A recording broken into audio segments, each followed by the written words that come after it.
Egunon, la cena secreta. Es una novela de su autor Javier Sierra, probablemente sea la más conocida. Y tengo esta edición de bolsillo que adquirí en su momento.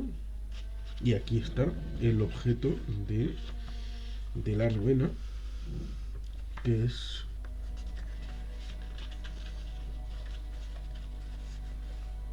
el cuadro de la última cena de Leonardo da Vinci. Fue finalista del tercer premio de novela Ciudad de Torrevieja. Enero de 1497. Fray Agustín Leire, inquisidor dominico, experto en la interpretación de mensajes cifrados, es enviado a toda prisa a Milán para supervisar los trazos finales que el maestro Leonardo da Vinci está dando a la última cena.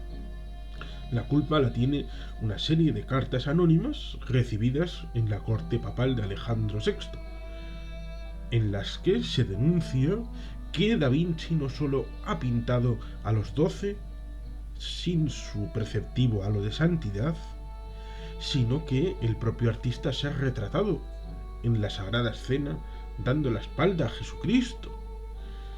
¿Por qué lo hizo? ¿Acaso fue Leonardo da Vinci un hereje? La cena de Leonardo está sembrada de anomalías desconcertantes. No muestra el sagrado grial ni a Cristo instaurando el sacramento de la Eucaristía. Los discípulos son en realidad retratos de importantes heterodoxos de su época. Y la obra esconde un mensaje oculto sobrecogedor. La cena secreta revela en una narración trepidante cuáles pudieron ser las verdaderas fuentes de las que bebió Leonardo cuando pintó la obra sacra más conocida de la cristiandad. Cuando termine de leer esta novela, asegura Javier Sierra, ya no volverá a ver La Última Cena con los mismos ojos. Es un libro de Javier Sierra, un bestseller ya en Europa. Es una aportación original y distinta a la moda del Código Da Vinci. ¿Por qué se cita al final del Código Da Vinci? Porque esta es una novela publicada. Es tercer premio finalista del tercer premio de novela Ciudad de Torrevieja de 2004, otorgado el 30 de septiembre de 2004. Y aquí está la dedicatoria del autor en 2017. Noviembre de 2017. En el Corte Inglés de Bilbao. ¿Por qué dice lo del Código Da Vinci? Pues porque en esa época, en esos momentos, era lo más fulgurante en cuanto a misterio relacionado con todo lo crístico y con la Virgen y misterios en cuadros y todo aquello. Pero he de decir que esta es mucho más interesante y apasionante, puede creer o no, por eso hay que leerlo, hay que leer, el que no lo haya hecho, La Cena Secreta de Javier Sierra, porque es una lectura apasionante y que en sus poco más de 400 páginas no deja escapar al lector ni un solo momento. Es una lectura, por tanto, imprescindible, entretenida y que luego fue traducida a muchas lenguas e idiomas por todo el mundo. Probablemente, aparte de ser la más conocida y reconocida del autor, es la primera que le dio una esfera de protagonismo internacional. En esta novela se habla de los cátaros. En la propia entrada de Javier Sierra, en su propia página, la página oficial suya, habla en su descripción de, aparte de una sólida documentación, habla de que, tuvo 3 años de investigación, viajes a Vinci, Leonardo da Vinci, Milán, Florencia, Roma, y durante su trabajo, descubrió un hecho que parece estar bastante ignorado, que la región italiana de la Lombardía acogió entre los siglos XIII y XV a los últimos supervivientes de la herejía cátara. Después de haber sido represaliados en Montsegur en 1244. Hay una cosa que me gustaría comentar, y es que en la historia de verdad los cátaros, los llamados perfectos, parfites, en cierta medida eran unos agónicos de los últimos días. Eran vegetarianos, vestían de blanco, iban predicando por los pueblos del Languedoc fundamentalmente, y para ellos, en su propia vida, en la vida de ellos, se produciría el Armagedón y el Apocalipsis. Para ellos, el cuerpo, el ser humano, era putrefacto, y el Satanás había creado todo, y bueno, pues que vivíamos en el infierno, y que lo que corría prisa era en morirse, pero en morirse de una manera pura y purificada.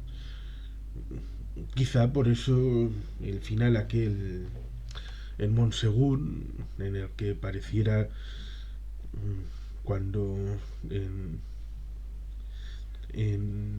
a siglos antes, en aquel castillo en Israel, en tiempos de Herodes, acabaron suicidándose estilo Numancia, estilo el mito de Numancia, de acabar con sus propias vidas antes de rendirse y entregarse al enemigo.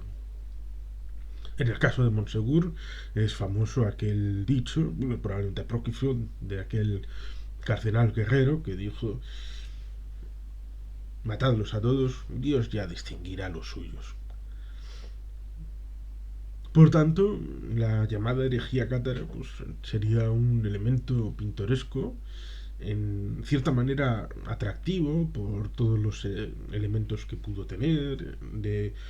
Una de las muchas herejías en la península ibérica hizo mucho éxito la herejía arriana, hubo otras más,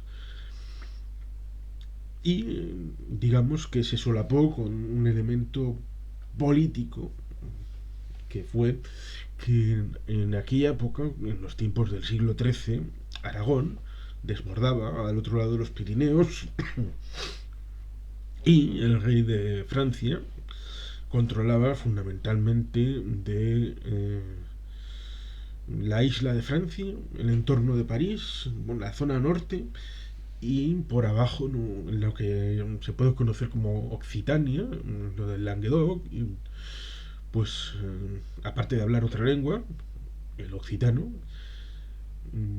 pues no tenían contacto con esa parte de París, sino con Aragón. Esa introducción del catarismo fue una excusa para presionar desde París al Papa para tratar de constituir una cruzada contra los herejes cátaros, pero no solamente con el objetivo de purificar, porque purificar en aquella época había muchas desviaciones del credo oficial, estaba todavía conformándose una iglesia en cierta manera unificada en ciertos aspectos. El trabajo fue largo y arduo hasta llegar a una unificación en el Papa y en el Vaticano, que se estaría construyendo en el siglo XV, aunque se construyó sobre una Basílica de San Pedro de madera, que hay dibujos y es muy bonita, en su estructura se puede ver a través de San Google. Pues en ese periodo utilizaban la beta religiosa para tratar de introducir como algo del bien más trascendente cosas que eran de este mundo, del mundo terrenal. El rey de Francia quería ampliar sus dominios, como muchos otros señores y reyes de la época, y aprovechó ese elemento cátaro para doblarle el brazo, doblarle el brazo al rey de Aragón, al rey de que tuvo un elemento trascendental luego posteriormente en la historia de Aragón, que fue que desde ese elemento de derrota, no solamente contra los cátaros, sino también contra aquellos vasallos que tenía el rey de Aragón al otro lado de los Pirineos, Aragón dejó de estar interesada en la zona continental y se centró más bien en la zona mediterránea, con luego la conquista de Nápoles, Sicilia, Cerdeña, incluso con aquel ducado de Atenas por los almogávares. Con lo cual, no solamente fue trascendente la herejía cátara en la historia real por el hecho de la, la propia historia de la religión y la unificación de un catolicismo, sino también en la historia del propio reino de Aragón, que curiosamente es el lugar donde nace Javier Sierra, porque es un ilustre turolense.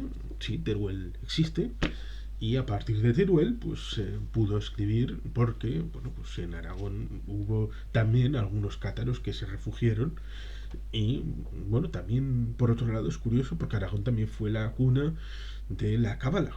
Dicen, la cábala judía pudo nacer en Aragón, con lo cual es un lugar interesante, Aragón, en aquellos tiempos, para elementos políticos, religiosos, pero en cualquier caso, en esta novela en concreto, nos lleva Javier Sierra a Italia, a la Italia que todavía estaba, bueno, todavía y luego después, pero estaba eh, en el periodo pre-renacentista y renacentista, estaba vivida en ciudades-estado, y luego también estaba el interés de otras potencias, sea Francia, pues, Aragón, Castilla, en tratar de meter las manos en aquel. También luego había otros más hacia el sur. Sicilia ha pasado por manos de casi todo el mundo. En la película Patton lo comenta, que bueno, han pasado todos estos y luego acabamos de llegar nosotros, el ejército de los Estados Unidos, aquí a Siracusa. Con lo cual tenemos un fresco interesante dentro de otro fresco más grande. Tenemos la última cena como elemento nuclear de la historia, con una serie de personajes bastante creíbles y con una trama apasionante que merece una lectura. Y si no tuviera esa ambivalencia de el miedo a que pueda ser mal, porque ha habido adaptaciones horribles. Mismamente Eva García Seydoux ha dicho que su novela Aquitania no la quiere adaptar, probablemente por lo que hicieron con la película de La Ciudad Blanca, la primera de la trilogía, en la que meten al malo y dicen con luces de neón este es el malo a mitad de película, cosa que es destruir toda la trama. Es algo horrible que no puede hacerse, ni siquiera en el cambio de narración entre la película respecto al libro. Pero eso podría ser una película interesante siempre que fuera, como la novela es mejor que el Código Da Vinci, mejor la película de Tom Hanks con Jean Reno y Sophie Marceau, creo que era. Bueno, pues el asunto es ese. Película sí, película no. Ahí está el debate. Pero antes de eso, la cena secreta. Leerla, diseccionarla, degustarla, disfrutarla y después el pozo que quede a disfrutarlo también. Es que ricasco, agur berobat, beti gelpean.